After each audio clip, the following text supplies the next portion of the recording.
Don't forget to subscribe, hit the like button, and notifications button for all the good stuff we've got coming.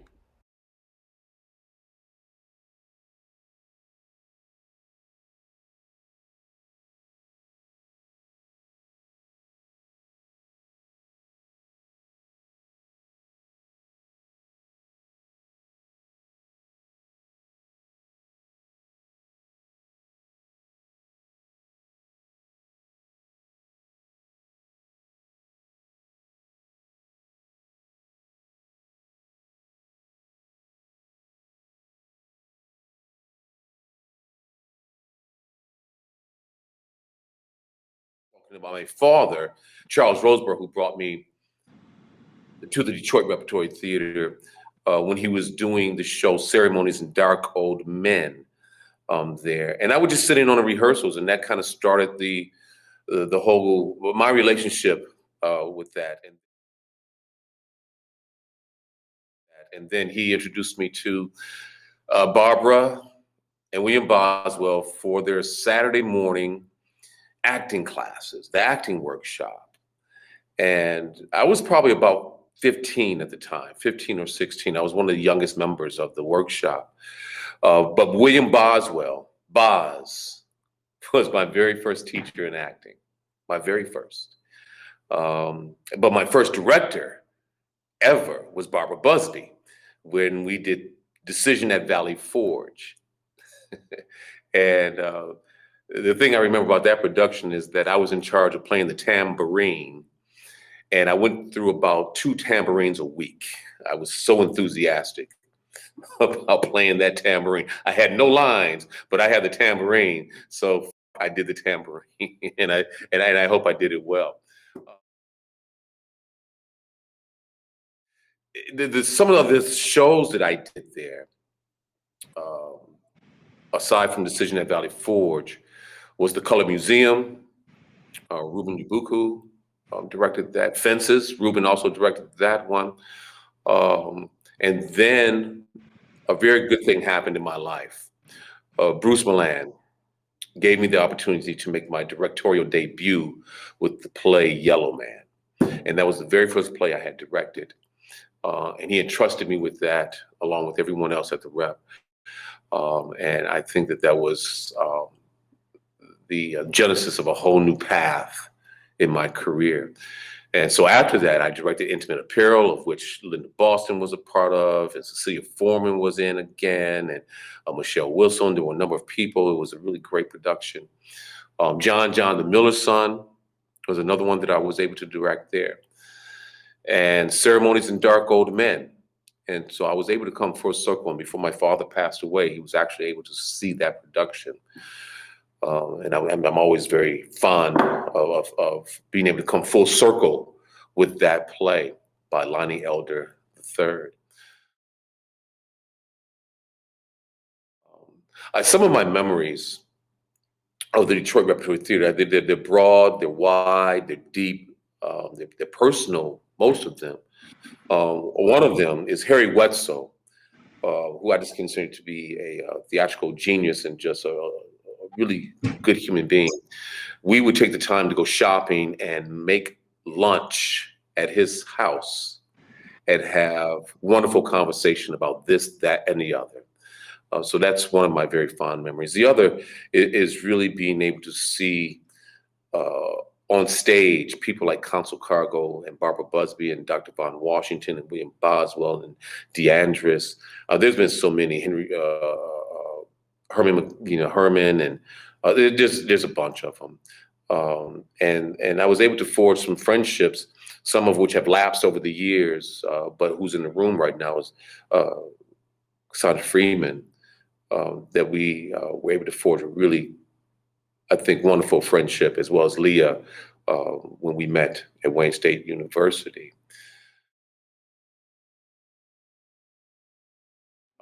It's a loaded question. I mean, it was so many years ago. What I remember was wanting to share what I had been exposed to with the people that I knew in Detroit. So I had by that time moved to Chicago, and had been, exposed to, other theaters and other directors and other, just teachers, and so that soul of acting. You say the soul of acting. That I didn't remember that was the title of it. I really don't. But what I do Yes, it remember is was. some of my closest friends, some of the people that I had been in the trenches with from the Harmony Park Playhouse and the Attic Theater and the Detroit Repertory Theater were part of that workshop.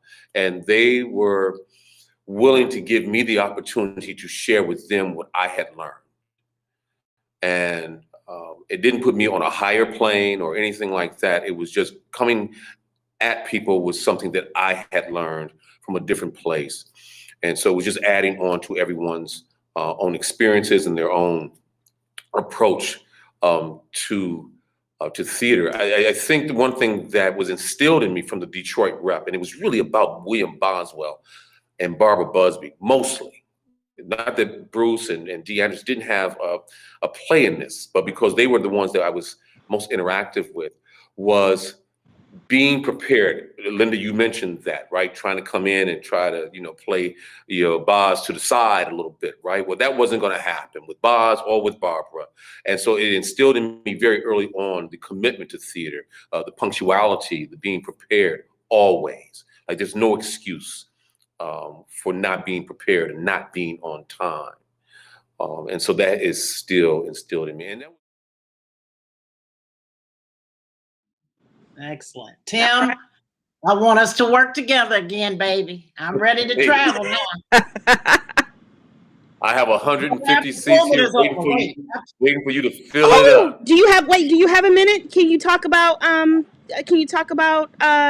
my goodness, that's so beautiful. That's so beautiful. Wait, before you go. A little bit on do you got to get to rehearsal right now? No, I'm just showing you like some of the stuff. That is amazing. Hold on one second. Let me get you here. That is amazing. So when you sit back down, I want to talk about what you're doing now.